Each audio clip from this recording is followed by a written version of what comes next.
श्रीवरधमानमर्हन्तम् नत्वा बालप्रबुद्धये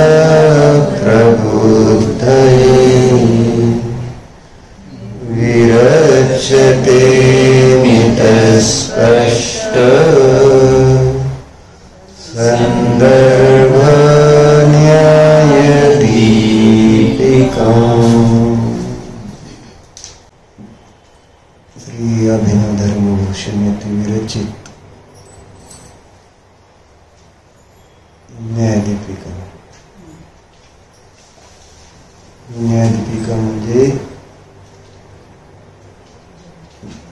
जीवनातील सर्वश्रेष्ठ निधी आहे आणि याला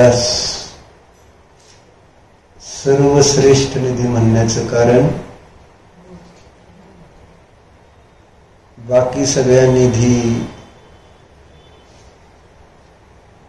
व्याप्ती नाही तुमच्या आनंदाशी, सुखाशी। ज्याला ज्याला तुम्ही निधी समजत असता त्या निधींची व्याप्ती आनंदाशी होत नाही। जसं व्यवहारातलं धन, धनाला निधी म्हटलं, मग व्याप्ती बसते का? जवळ धन आहे तो आनंदी, व्याप्ती बसते का? कारण बघतो आपण ज्याच्याजवळ धन आहे तो दुःखी पण दिसतो। धन ज्ञानीकडे पण असतं आणि अज्ञानीकडे पण असतं। अज्ञानीला ते धन कल्पनेनं सुखाचं कारण वाटतं, परंतु त्याच्या रक्षणामध्येच त्याचं जीवन संपतं, म्हणजे आकुलता असते ते धन संपू नये याची, ते धन टिकून राहावं यासाठी। म्हणून अज्ञानीला धन दुःखाचं कारणच असतं तसं बघितलं तर। पण गरीब मनुष्य ज्याच्याजवळ धन नाही तो मात्र असं समजतो की यांच्याकडे धन आहे म्हणजे हे सुखी आहेत, आणि म्हणून तो धन मिळवण्याच्या पाठीमागे लागलेला असतो।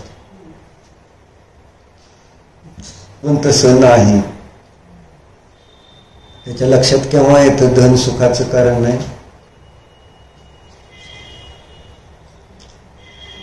धन आल्यानंतरच की। धन नाही तोपर्यंत असं वाटतंय की धन सुखाचं कारण आहे आणि धन मिळवण्याचं प्रयत्न करतो। जसं ध्रुव कसं उदाहरण, ज्याच्याकडे बायको तो सुखी, असं कुठपर्यंत वाटतं दीपक? बायको येतोपर्यंत, बायको आल्यावर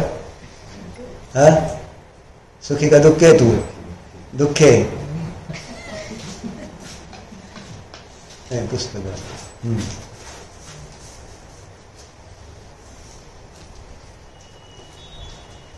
तुला असं वाटत असतील की हे सुखी आहे, तू विचार, तू लग्न करायचं काय अडचण नाही, करायच्या आधी एकदा विचारून घे सगळ्यांना, ज्यांनी केलं त्यांना, काय नेमकी करायचंय का नाही हे ठरवा अगोदर। आणि करायचंय का नाही हे ठरवण्यासाठी तुम्हाला व्यवहारात पण आपण जेव्हा एखादी वस्तू घ्यायची असते त्यावेळेस 4 लोकांना ज्यांच्याकडे आहे अगोदर ते बघून आपण मग त्यांना विचारतो ना किंवा कसं आहे, काय आहे, चांगली आहे, वाईट आहे, आणि मग त्यांच्याकडनं जर तुम्हाला कळलं चांगली आहे तर घेणार, नाही वाटलं तर आहे ना, चांगलं नाही आहे नुसतं ते दिसायचं शिवाय असं म्हटलं तर आपण काय म्हणणार, नको त्यापेक्षा, कारण ह्यांना अनुभव आहे तीच वस्तू घेऊन त्या ठिकाणी त्यांना सुख मिळालं नाही का नाही, असं आपण आधी चौकशी करायला पाहिजे का नको? लग्न करायच्या आधी कोणाची चौकशी करावी आहे ना? ज्यांनी लग्न केलं नाही असे माताजी, ब्रह्मचारी, महाराज यांची, बरोबर आहे. आणि ज्यांनी लग्न केलं, दोन्ही पक्षाचं ऐकून घ्या. असं काय मी म्हणत नाही की एकच पक्ष, आम्ही अन्याय करणार नाही, न्यायवादी आम्ही असं म्हणणार नाही फक्त एकच पक्षाचं ऐका दुसऱ्या पक्षाचं नाही. दोन्ही पक्ष तुम्ही ऐकायचे आणि मग निर्णय काय शेवटी तुमचा असतो. इतच चिंतामणिर्दिव्य इत्यस पिन्याकखंडकम ध्यानेन चेरुबे लब्धे क्वाद्रिंताम विवेकिना, असं एक पूज्यपदाचार्यांनी इष्टोपदेशमध्ये सूत्र दिले आहे का, श्लोक दिला. काय इथंच चिंतामणी रत्न आहे, इथंच त्या ठिकाणी काच आहे. दोन्हीची प्राप्ती ध्यानाने होते. आता निर्णय तुझा आहे की काय तुला पाहिजे, तू ठरवायचे. तुझं ध्यानच तुला जे पाहिजे, काच पण देईल आणि रत्न पण देईल. काच पाहिजे का रत्न तुला? मग रत्न लग्न केल्यावर मी तर हा स्त्री एक चक्रवर्तीचं रत्न सांगितलं बरं का, 14 रत्नामध्ये स्त्री नावाचं एक रत्न असतं. छान वाटलं ना? असं बर, असं म्हणजे सांगायचं कशासाठी होतं की धन नाही ज्यांच्याकडे त्यांना वाटतं धन सुखाचं कारण. ज्यांच्याकडे पत्नी नाही त्याला काय वाटतंय, काय वाटतं? कोण?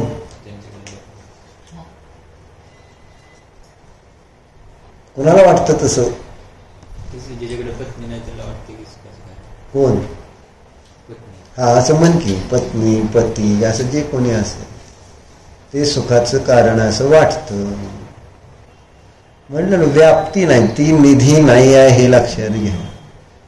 कारण निधी त्याला म्हटलेला आहे की ज्याची व्याप्ती पाहिजे. कशाबरोबर? आनंदाबरोबर, सर्व क्षेत्र आणि सर्व काळामध्ये जी आपल्याला आनंद देईल तीच त्या ठिकाणी खरी निधी असणार. आणि जी सर्व क्षेत्र सर्व काळामध्ये आनंद देणारी नसेल तर ती खरी निधी नाही. म्हणून याचा जर विचार केला तर आपल्याला लक्षात येते. आपण ती गोष्ट किती वेळा ऐकली की जो एक साधू जे तपस्या करत होते उन्हामध्ये उभारून, राजाला ते दिसल्यावर राजा काय तिथं आला त्यांच्याजवळ आणि मग काय झालं, त्याला त्या करुणा भाव आला किंवा ह्यांना उन्हात त्यांनी पायातनं चप्पल काढून नमस्कार केला तर एकदम त्याचे पाय पोळले. मग महाराजांचं ध्यान झाल्यावर महाराजांना म्हटलं, महाराज तुम्ही चप्पल घाला, ते तुम्हाला त्रास होत. मग ठीक आहे म्हटले घालतो. मग पायाचं उन्हाचं थांबलं म्हटले, गरमच. डोक्यावर न ऊन लागते त्याचं काय? म्हटलं ही छत्री पण घ्या माझी तुम्हाला. जर छत्री पण घेतो म्हटले, मी आता छत्री घेतली चप्पल घातली तर मला कोण महाराज म्हणेल का? मला कोण खाऊ घालणार? मग माझे खायचं काय करतो? मग खायचं म्हटल्यानंतर म्हटले तुम्हाला देतो 2-4 गावं, तुमची खायची प्यायची व्यवस्था करा. बर ती केलं. पण म्हटले मला जीव कोण घालणार? म्हटले तुमचं लग्न लावून देतो. बर मग लग्न झाल्यावर म्हटले मला खर्च कसा भागणार एवढ्यात? अजून घ्या म्हटले 2-4 गाव तुम्हाला.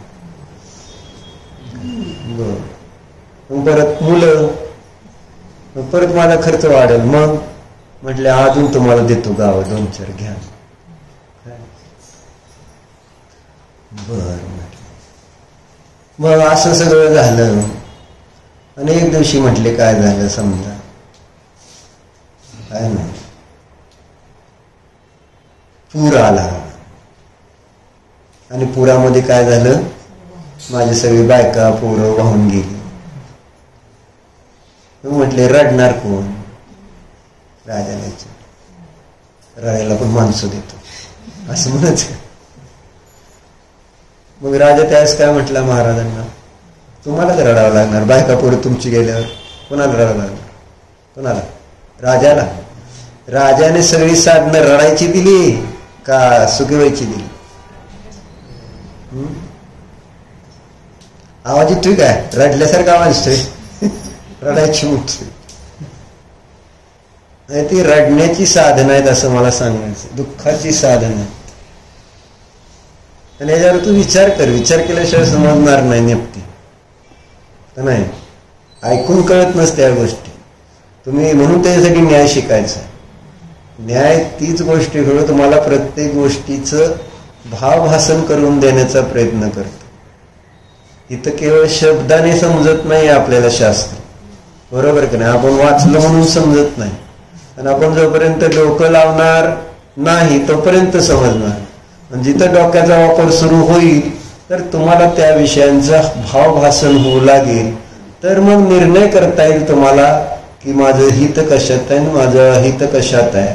आणि त्या निर्णयामुळे तुम्ही स्वतःला अहितापासून वाचू शकताल आणि हिताची प्राप्ती करू शकता.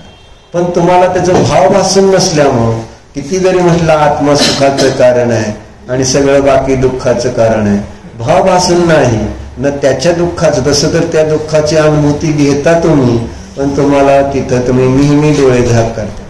नजरअंदाज ज्याला म्हणते हिंदीमध्ये, हे त्याला गौण करतो आपण. तिथली दुःख मला प्रत्येक वेळेस अनुभवायला आहे ना. तुझं लग्न झालं असं समज आणि माने तुझ्या बायकोच्या मागे किरकिर केली तर काय होईल? एक उदाहरण चाललंय, बाकी काय किरकिर नाही करत आमची बहीण. पण जर केली किंवा तुझ्या मम्मीचं आहे ना, मम्मीचं आणि तुझ्या बायकोचं भांडण झालं असे कल्पना कर. कुणाची बाजू घ्यायची? कोणाची घेणार आहे? ज्याची बरोबर आहे असं म्हण की त्याची. पण तिथं बरोबर चूक नसतं काय दीपक? बायको आणि आईमध्ये बरोबर चूक असा भेद असतो का? चुकीची ती आई आणि बरोबर ती बायको. हे इक्वेशनच लावायचं असतं परत.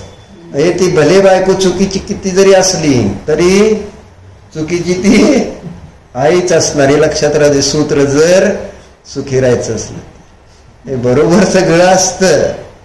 बरोबर आहे का नाही? तुला पण कळणार त्यावेळेस किंवा मम्मीचं बरोबर आहे ना, पण मम्मीची बाजू घेऊन चालेल का तुला त्यावेळेस? होय, नाही तर नाही. सांग. असं माझ्याकडे बघून होणार काय? मला हे सगळं कुठून कळलं? हे काय पप्पा मम्मी आपले हे दीपक यांनी सांगितलं मला सगळं असं असतं म्हणून.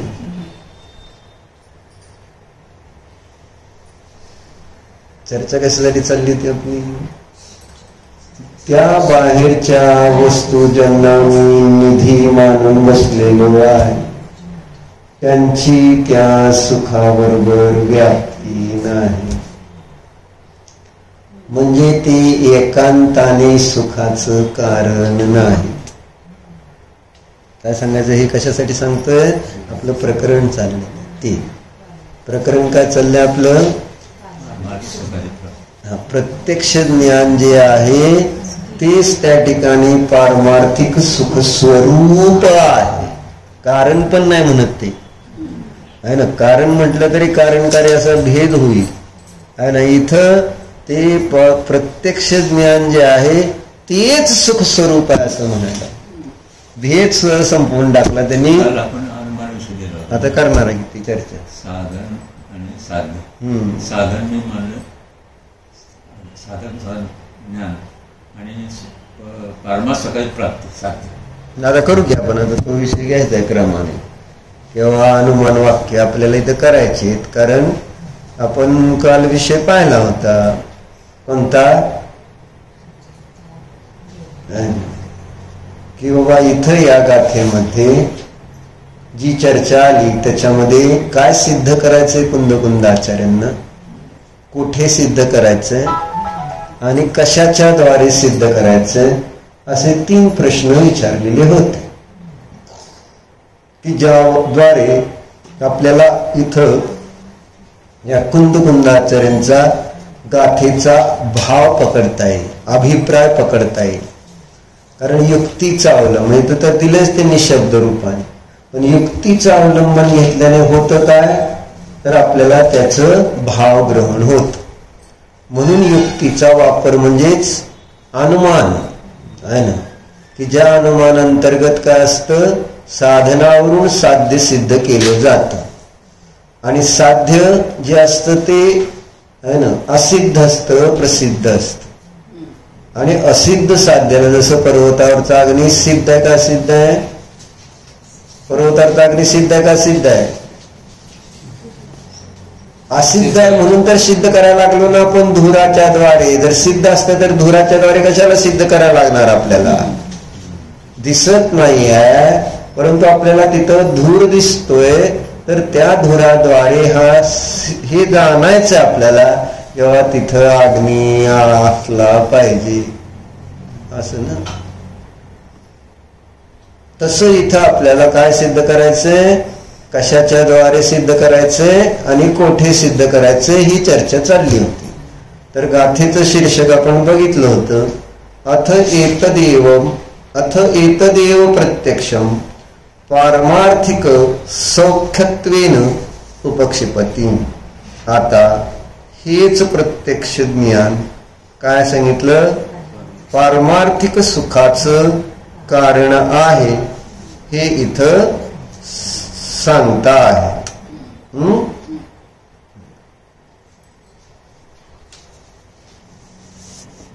न काय गाथेमध्ये सांगितलं की जादम स्वयं समंतम नानम अनंत अर्थ वित्थडम,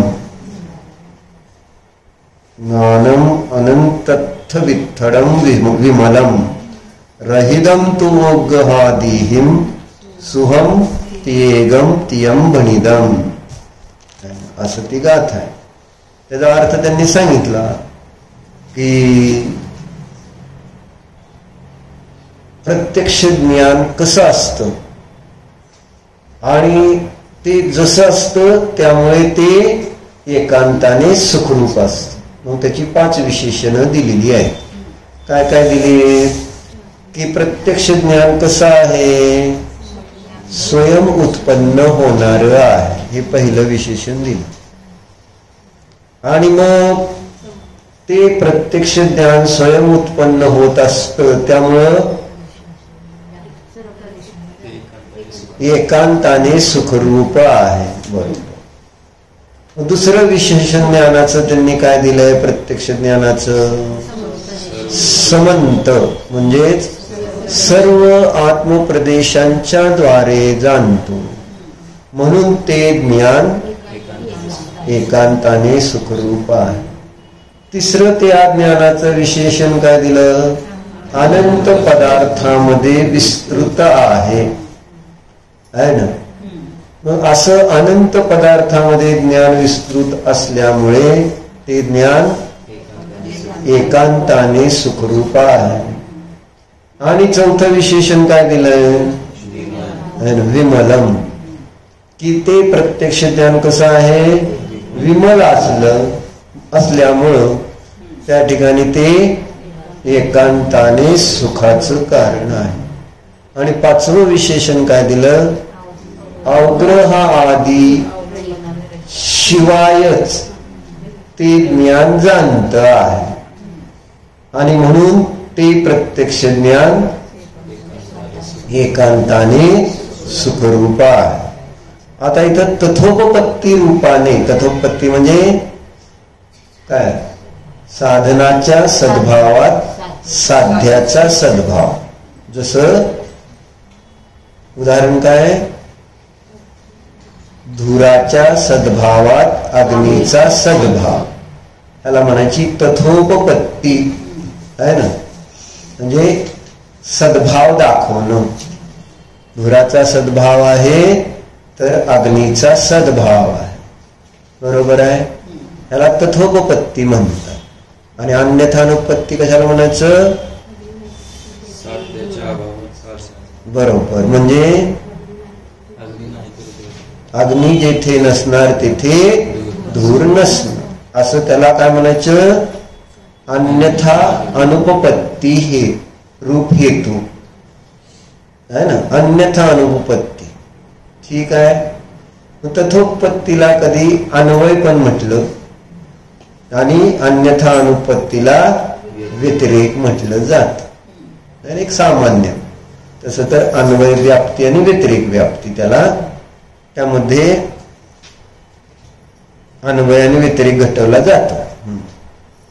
मग आता हे जे गाथेमध्ये वर्णन केलं प्रत्यक्ष ज्ञानाचं, तिथं कोठे काय आणि कशाच्या द्वारे आपल्याला बघायचे तथोपपत्ती. आणि अमृतचंद्राचार्यांनी अन्यथा अनुपत्ती म्हणजे व्यतिरेक हेतूच्या द्वारे त्या ठिकाणी प्रत्यक्ष ज्ञान एकांताने सुखरूप आहे असं सिद्ध केलेलं आहे. ठीक आहे. आता आपण आधी इथं जे दिले तेवढंच आधी त्याचं अनुमान वाक्य तयार करायचं. मग इथं काय सिद्ध करायचं आचार्यांना दीपक?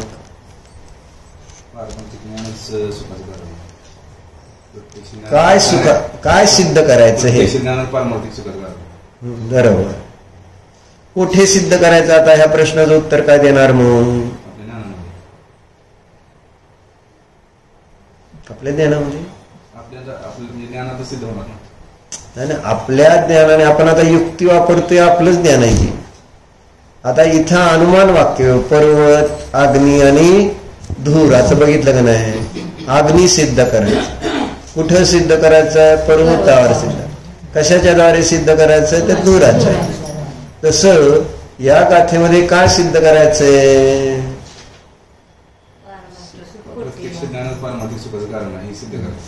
म्हणजे आता त्याच्यामध्ये सिद्ध काय करायचंय? एकांताने सुख स्वरूप आहे.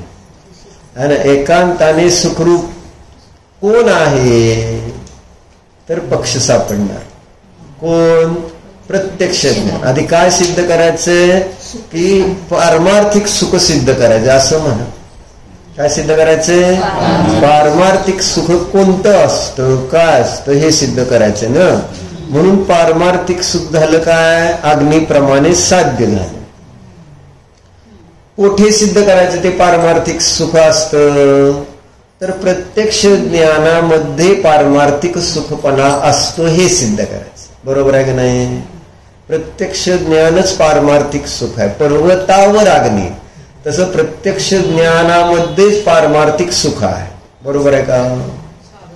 जेथे जेथे प्रत्यक्ष ज्ञान असतं असं ना, प्रत्यक्ष ज्ञान पारमार्थिक सुखरूप आहे. मग प्रत्यक्ष ज्ञान पारमार्थिक सुखरूप का आहे? त्याचं कारण काय? प्रत्यक्ष ज्ञान पारमार्थिक सुखरूप का आहे? हे 5 विशेषण करेक्ट आहे. कारण ते स्वयं उत्पन्न होत असल्याने. काय सिद्ध करायचंय?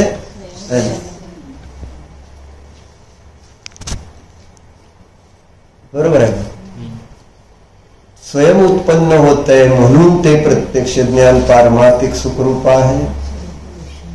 ते समंत आहे म्हणून प्रत्यक्ष ज्ञान पारमार्थिक सुखरूप आहे. ते अनंत पदार्थामध्ये विस्तृत आहे म्हणून पारमार्थिक सुखरूप आहे. ते विमल आहे म्हणून पारमार्थिक सुखरूप आहे. आणि ते अवग्रह आदीने रहित आहे म्हणून पारमार्थिक सुखरूप आहे. असे 5 हेतू देऊन त्या प्रत्यक्ष ज्ञानामध्ये कशाची सिद्धी करून दाखवली? पारमार्थिक सुखाची सिद्धी करून दाखवलेली आहे. बरोबर झालं का? मग आता हे झालं अन्वय रूपाने. अनुमान वाक्य काय झालं? प्रत्यक्ष ज्ञान पारमार्थिक सुखरूप आहे ना. सांगा अनुमान वाक्य काय तयार झाले? प्रत्यक्ष ज्ञान पारमार्थिक स्वरूप आहे. कारण प्रत्यक्ष ज्ञान स्वयं उत्पन्न होत असल्याने किंवा प्रत्यक्ष ज्ञान स्वयं उत्पन्न होते. कारण शब्द वापरला तर असल्याने वापरायचं नाही. झाले 5 विशेषण देऊन त्याच्यातून आपल्याला काय समजलंय? काय समजलंय? पारमार्थिक सुख प्रत्यक्ष ज्ञानच एकांताने सुखरूप आहे. बरोबर आहे. साध्य काय लिहिले तुम्ही? एकांताने सुख म्हणा नाही तर पारमार्थिक म्हणा, काय दोन्ही एक अर्थ, किंवा अतींद्रिय सुख म्हणा, निराकुल सुख म्हणा, हे एक अर्थाचे शब्द आहेत. ठीक आहे. मग आता आपल्याला ते जे हेतू दिलेले आहेत, कोणते हेतू दिलेत? 5. ते हेतू त्या ज्ञानाला खरं सुखरूप कसं बरं सिद्ध करतात असा प्रश्न येईल. बरोबर आहे. हे स्वयं उत्पन्न होत असल्यामुळं ते प्रत्यक्ष ज्ञान एकांताने सुखरूप कशावरून, असा उलटा प्रश्न तुम्ही विचारायला पाहिजे. म्हणून म्हटलं न्यायामध्ये असं एकांत चालत नाही की मी सांगतोय तुम्ही माना. न्यायामध्ये राजाची सुद्धा आज्ञा मानली जात नाही.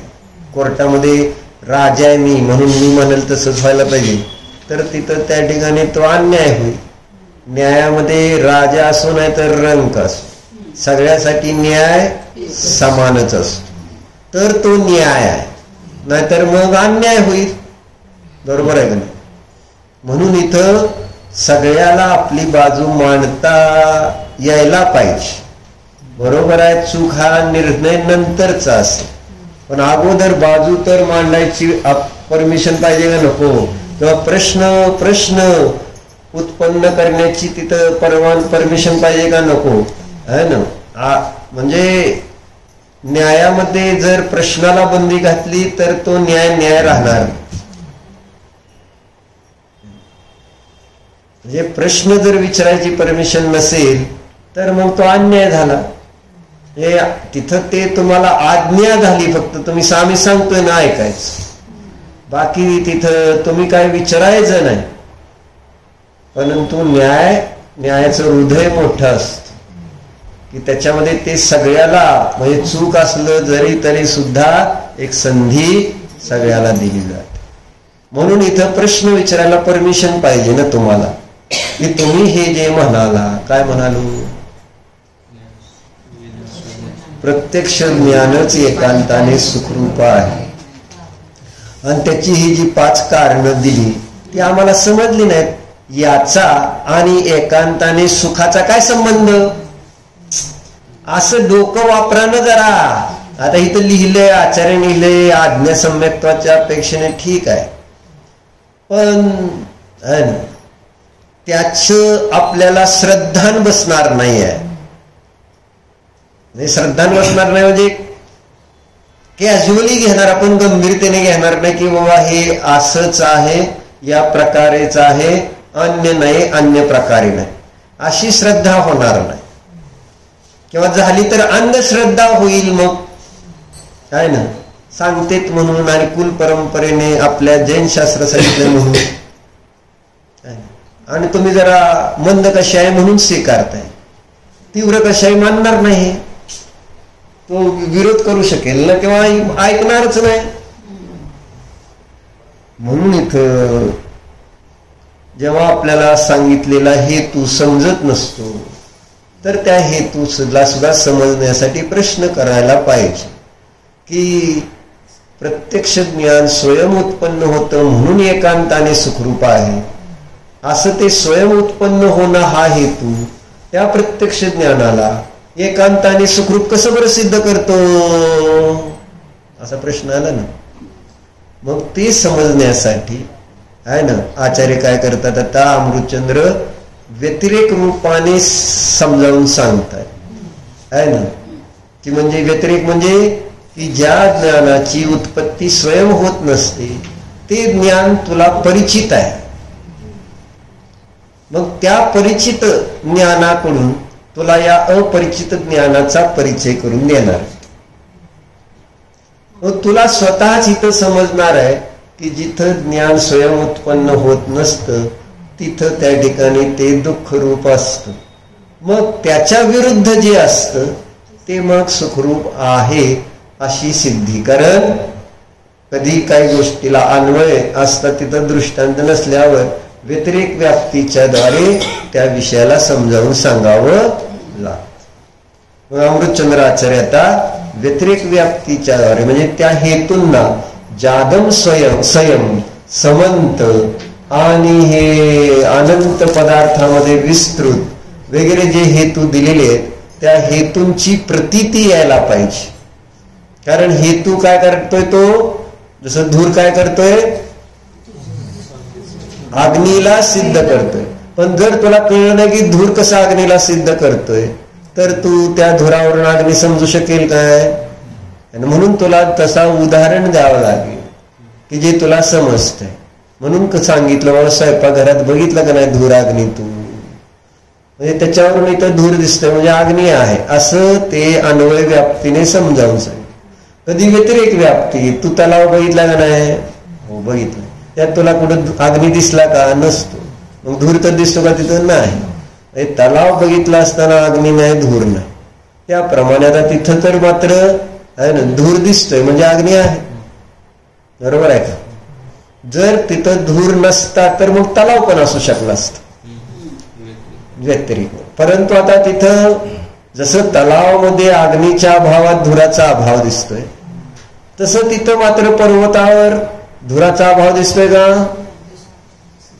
धूर दिसतोय ना पर्वतावर, म्हणजे मग अग्नी असणार आहे असा त्याचा अर्थ सिद्ध होतो. म्हणून इथं आता काय करून सांग, काय करायला लागले? जादम स्वयं. हा, तर त्याच स्पष्टीकरण करताना की ते स्वयं उत्पन्न होणार ज्ञान काय, कोणाची चर्चा चालली? ज्ञानाची. कोणाची चर्चा चालली? ज्ञान. जीवनातली सर्वश्रेष्ठ निधी जे सम्यक ज्ञान आहे त्या सम्यक ज्ञानाची ही चर्चा चालली. कोणाची चालली? सम्यक ज्ञानाची. मग हे सम्यक ज्ञान जे आहे तेच काय, एकांताने सुखरूप आहे किंवा पारमार्थिक सुखरूप आहे. बरोबर आहे.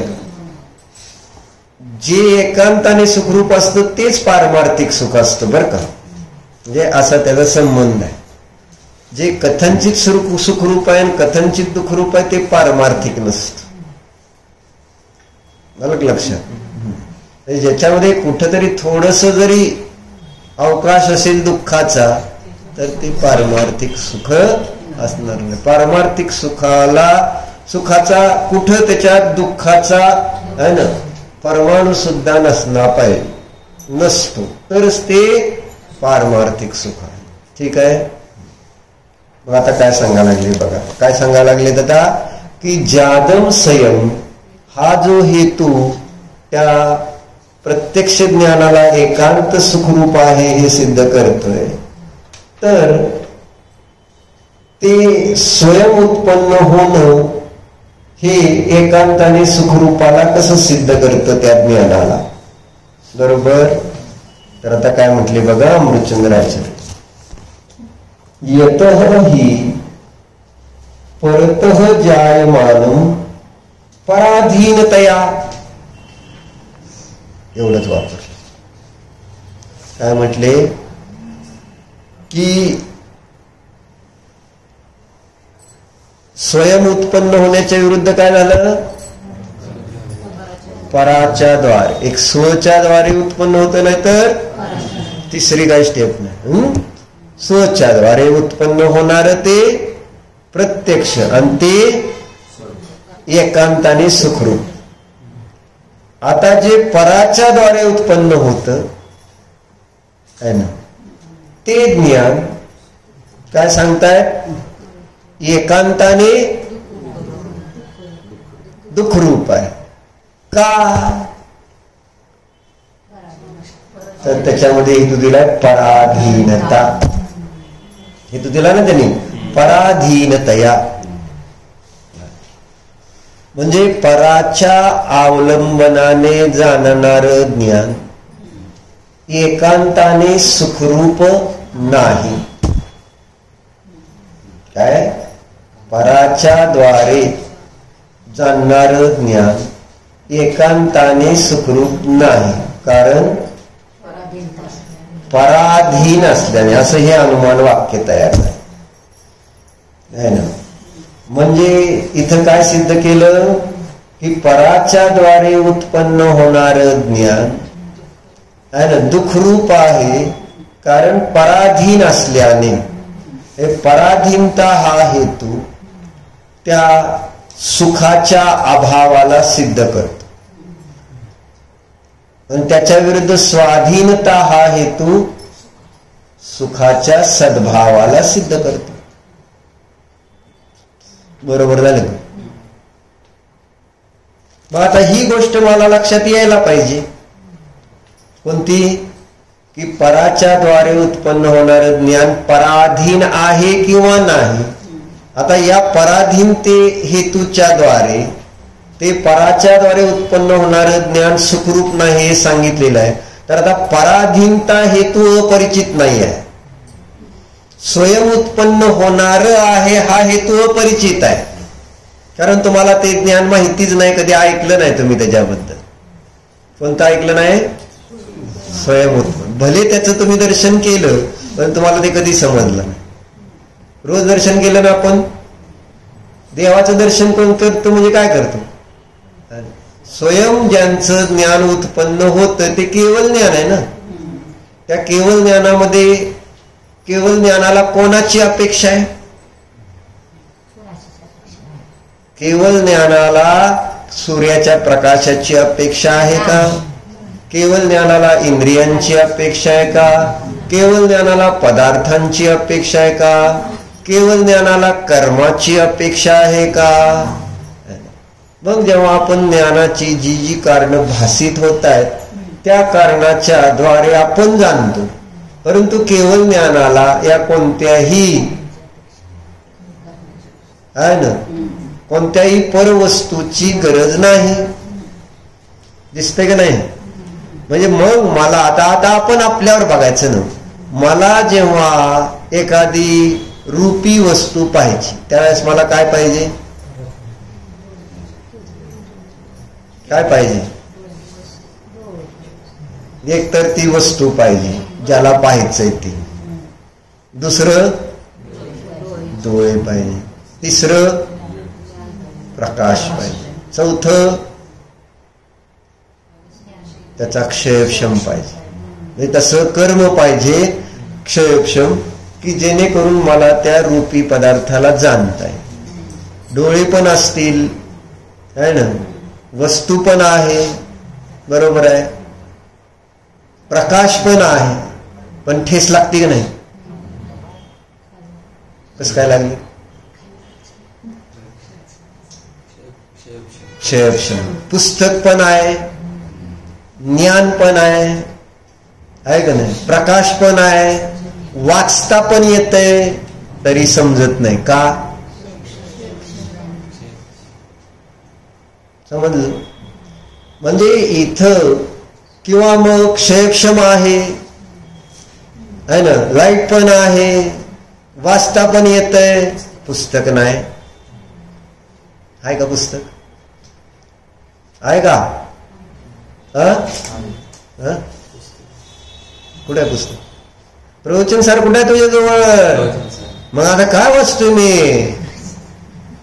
प्रवचन सर वर आहे आपल्या कपाटात, पण मला द्यायचं काम केलंय, तुम्हाला घ्यायचं काम केलं का?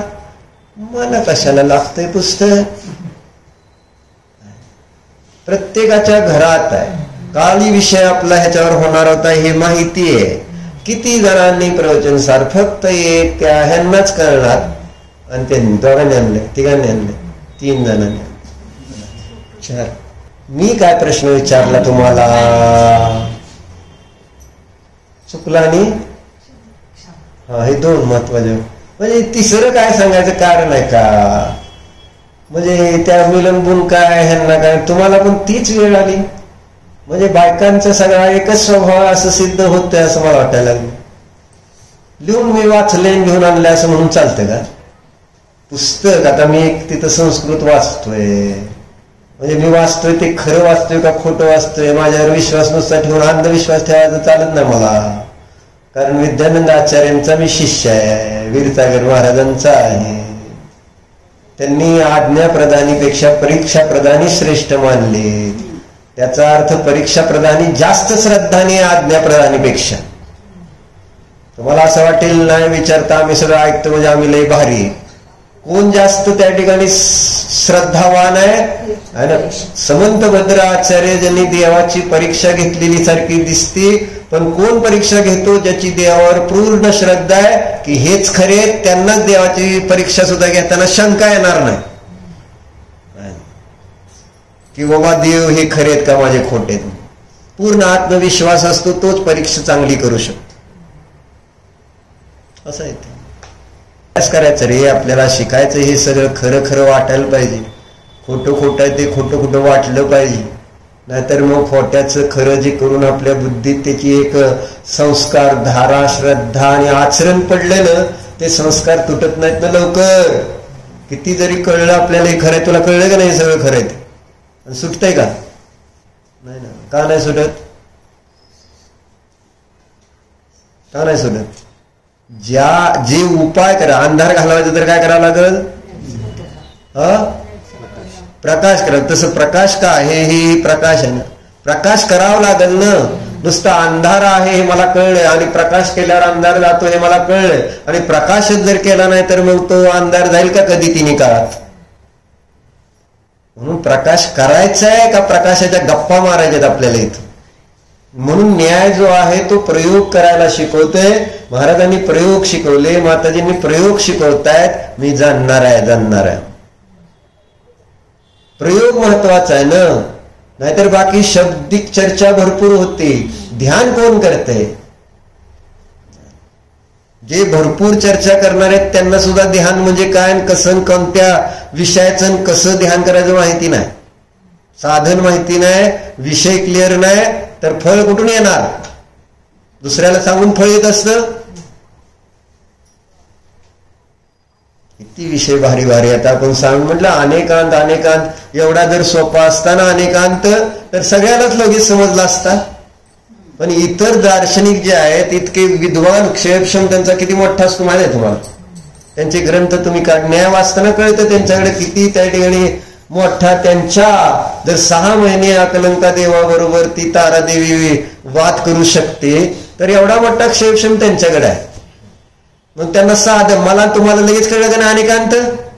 ह्याच्या अपेक्षेने ते, त्याच्या अपेक्षेने ते, लगेच सगळेजण अशी का अनेकांतामध्ये PhD झाल्यासारखे बोलायला लागले. त्या अनेकांताची चर्चा करायची नाही, अनेकांत वस्तू आहे याची प्रतीती करायची, म्हणून ती चर्चा आलेली असते. आणि मग चर्चेतच सगळे हुशार झाले. आणि ही काय ह्या अपेक्षेने हे असं, त्या अपेक्षेने तसं आहे झालं. जेव्हा की त्या अनेकांतामध्ये अन्यमतवादीने 8 दोष सिद्ध केलेले आहेत. कुठं आपल्याला माहिती आहे? कधी आपण त्याच्यावर विचार केला की हो अनेकांतामध्ये हा दोष येऊ शकतो, आणि जर येत असेल तर त्याचं निराकरण कसं करायचं?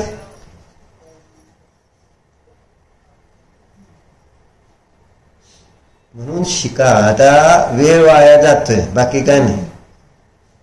नाहीतर काय होईल? परत ही संधी मिळेल याची गॅरंटी नाही, लक्षात राहू दे. रत्नराशी जर चौकात ठेवलेली असेल तर ती परत घेऊ म्हटलं तर, मनुष्य जन्म परत मिळायचा म्हटलं तर मिळणार. पंचेंद्रिय पर्याय ही रत्नराशी चौकात ठेवल्याप्रमाणे सांगितले का नाही? मिळणार आहे का परत? परत घेऊ म्हटलं नाही, कधीतरीच मिळते ती. काय म्हणजे ज्या वेळेस तुम्ही प्रयत्न करचाल आहे रत्नराशी आणि तुम्हाला घ्यायची संधी आहे तर घेतलं तर बरं आहे. नंतर घेऊ म्हटला जरा असं झोपतो आणि मग परत ऐकतो आहे ना. नाही तसं नाही.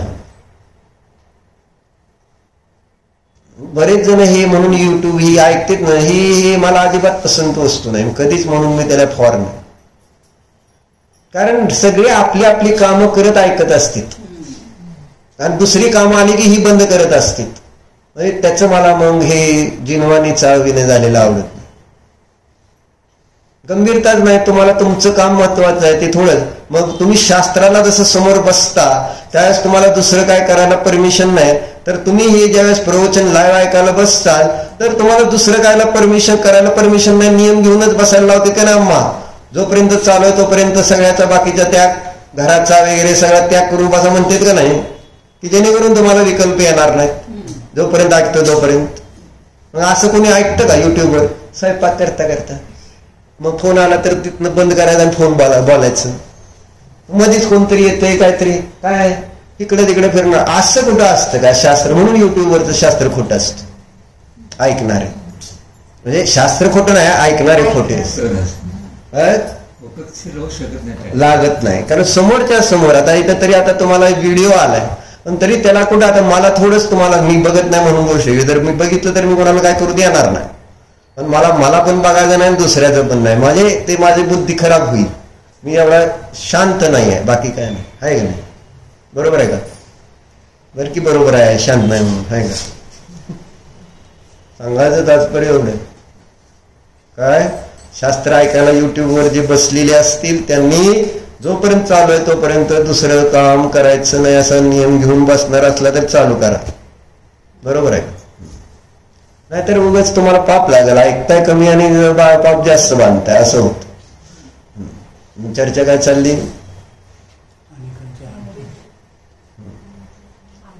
म्हणजे अन्यमतवादीचे जे विद्वान होते त्यांचा क्षयक्षम भरपूर होता पण अनेकांत कळला नाही असं मला सांगायचं. बरोबर आहे? जे तुम्हाला आम्हाला लगेच कळला कसं काय हो? कारण कुल आहे, कुल परंपरेने श्रद्धेने थोडं ऐकलंय आणि मग बोलायला सुरुवात केली. त्याचा अनुभव करायच्या आधी आपला नियम आहे आधी अनुभव करायचा आणि मग बोलायचं. जो बोलला त्याला अनुभव येणार नाही. काय बोलायला अनुभवायच्या आधी बोलायला लागला ना मग मात्र त्याला कधीच अनुभव येत नाही. कारण त्या बोलण्यामध्येच तो गुंग होतो, अनुभूतीपासून लांब जातो, विषयच बदलून जातो.